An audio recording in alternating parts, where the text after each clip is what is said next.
निरंजन अलख निरंजन हो अलख निरंजन। सरस्वती हा तर शुभ संकेत आहे। ती दिव्य विभूती तू प्राशन केलीस म्हणून तुला हा शुभ संकेत मिळाला। अहो मी ती विभूती अजून प्राशन केलीच नाहीये।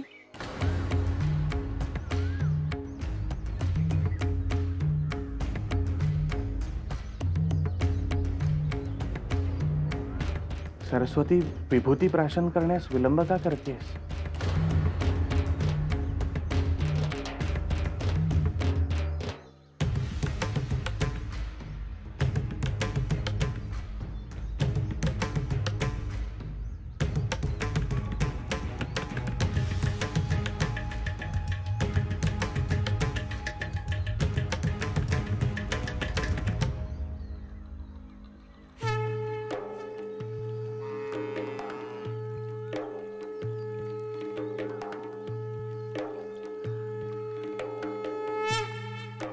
गुरुदेव,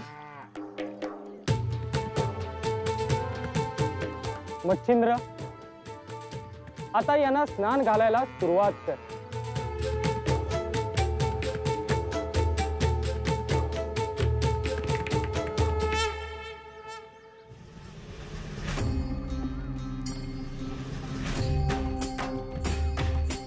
ओम मच्छिंद्रनाथाय नमः।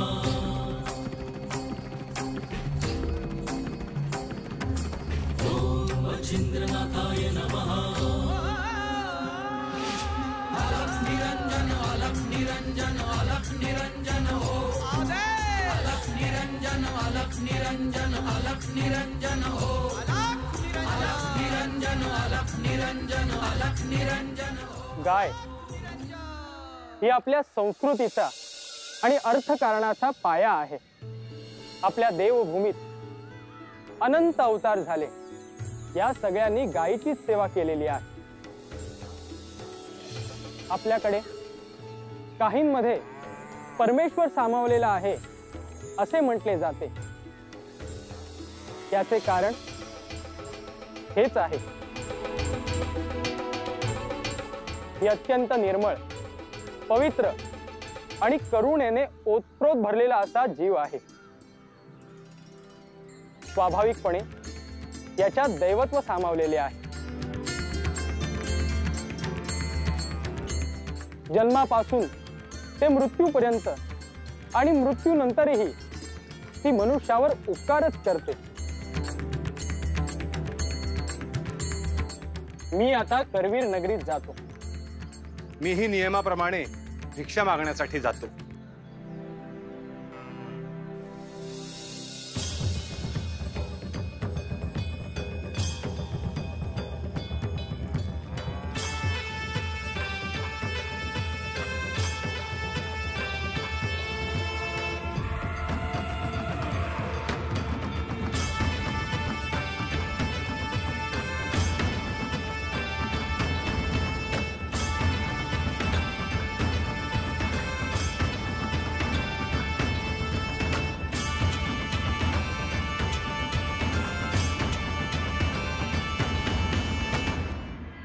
त्या दिवशी गावाबाहेर जे योग्य त्यांनी सांगितलेलं अगदी खरं ठरलं। हो हो मान्य आहे, मला पण मान्य आहे।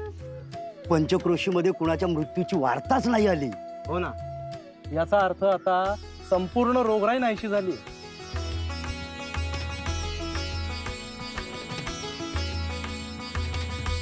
गावात एक वेळ आपण कोणी मंदिरात जाणार नाही, पण आपल्या सुरतचा नियम कधी चुकत नाही।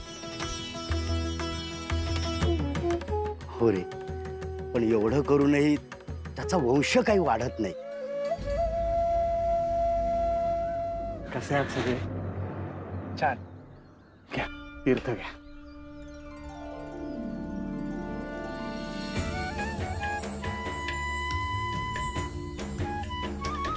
घ्या घ्या।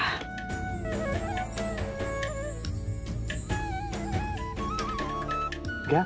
बरं सुराज, शुभवार्ता आम्हाला कधी देतोयस? ते मी कसं सांगणार ना? असं काय बोलतोस रे? नाही तसं नाही, महादेवांनी जे योजलंय तेच होणार। अरे सुराज, तुझी महादेवांवर इतकी श्रद्धा आहे, इतकं करतोस तू देवाचं, तुला मूल नक्की होणार. तसे व्हावे अशी माझी सुद्धा इच्छा आहे, परंतु भविष्यात काय लिहिलंय कोणाच ठाऊक नाही का. हे बघ सुराज, तुम्हाला त्या योगींनी जी विभूती दिली आहे ना, वहिनींनी एकदा का ती विभूती प्राशन केली की मग तुम्हाला अपेक्षित आहे तेच घडणार. सुराज, तू काळजीच करू नको.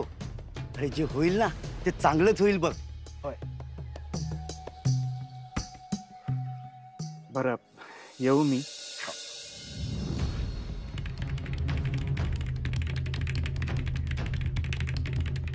सुराज जे काय बोलला ना, ते ऐकून मला तर काळजी वाटते.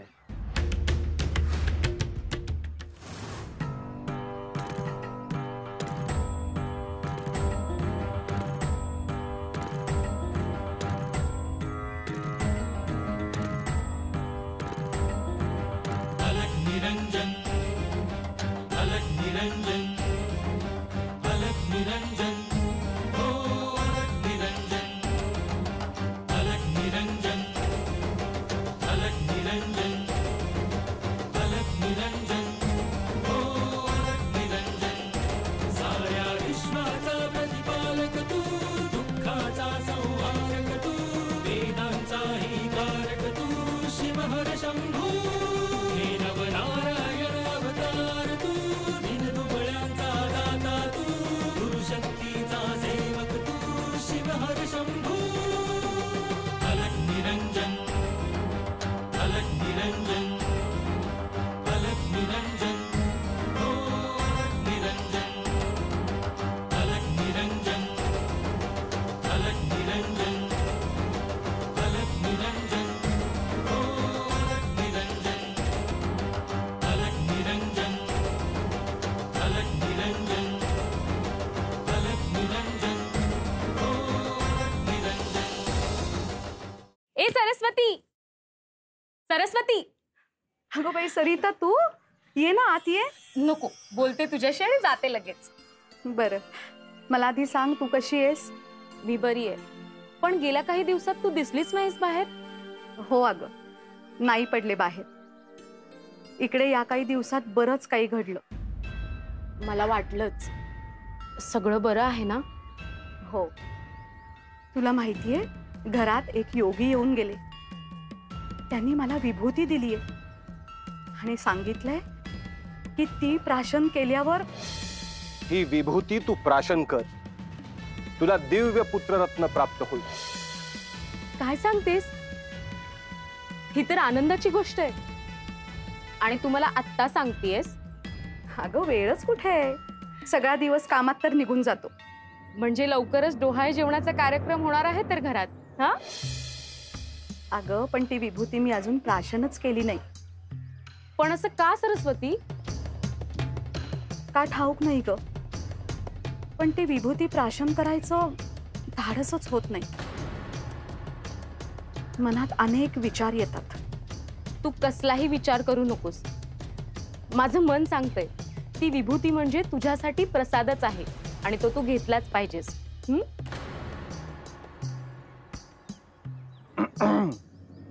बरं, आपण नंतर बोलू. मी येते.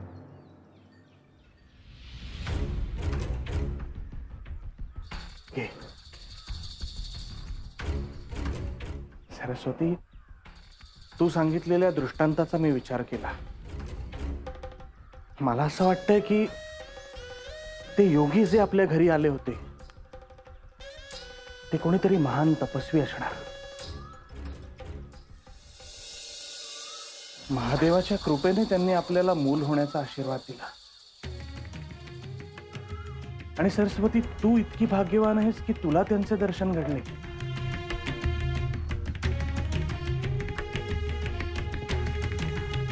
मला असं वाटतं की मनात कोणतीही शंका न येऊ देता ती विभूती तू प्राशन केली पाहिजे. सरस्वती, परमेश्वराची तपस्या करणारे ते आपल्यासारख्यांचं वाईट कसं चिंततील. त्यामुळे मनात कुठलीही शंका येऊ देऊ नकोस. मनात शंका आली म्हणजे एका अर्थी पापच आहे. त्यामुळे आपण पापाचे धनी होणार नाही याची काळजी घे. मलाही तसेच वाटते. हे बघ, महादेवाचे नामस्मरण कर आणि पाण्यामधनं ती विभूती प्राशन कर.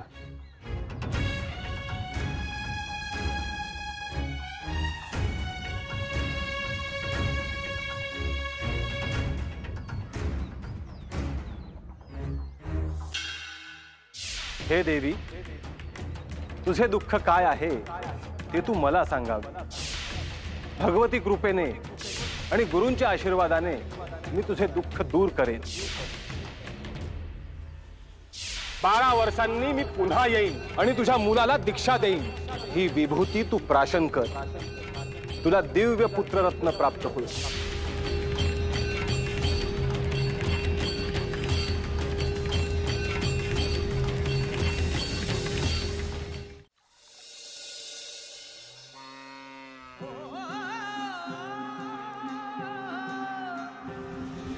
भस्मांकित शिव स्वरूप ललाटी शोभत त्रिपुंड.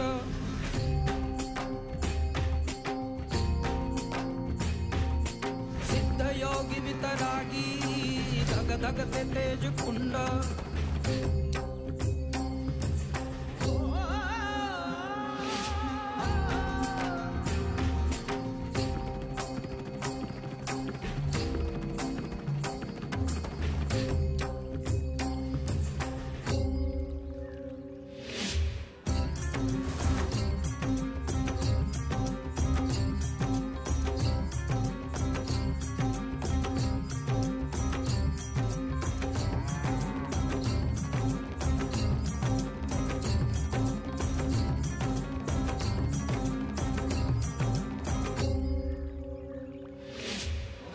निरंजन अलख निरंजन अलख निरंजन हो.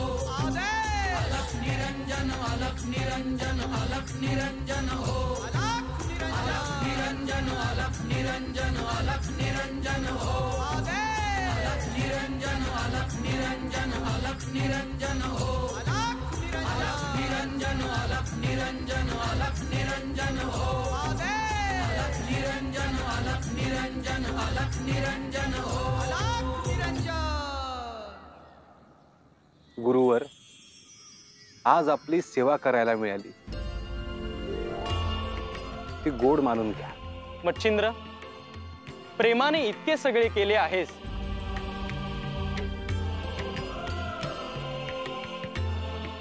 आज या अन्नाला अत्यंत गोड चव असणार. आपण भोजनाला सुरुवात करावी.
मच्छिंद्र, भोजनातला एक घास गाईला दे.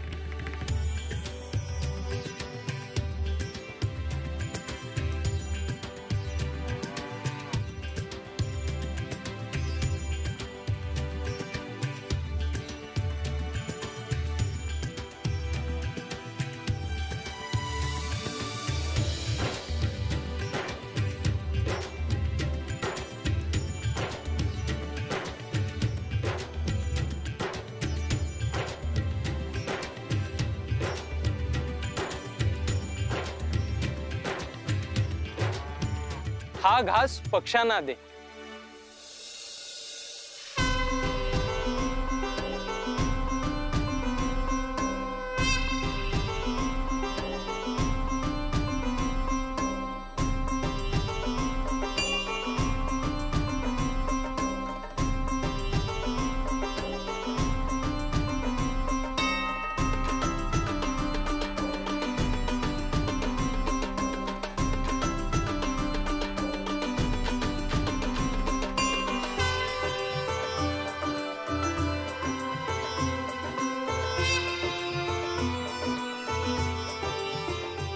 हा घास कीटक आणि मुंगी यांच्या जवळ ठेव.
आणि हा घास तू घे.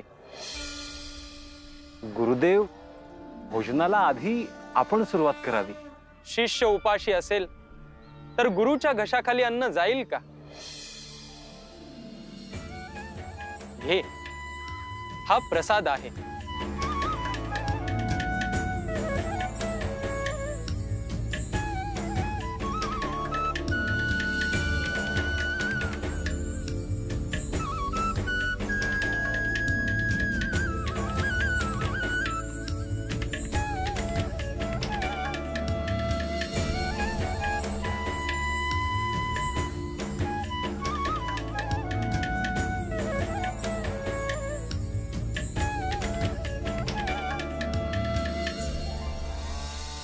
मनुष्याने आपल्या ताटातील अन्न हे आधी सगळ्यांना द्यायला हवे, मग स्वतः खायला हवे.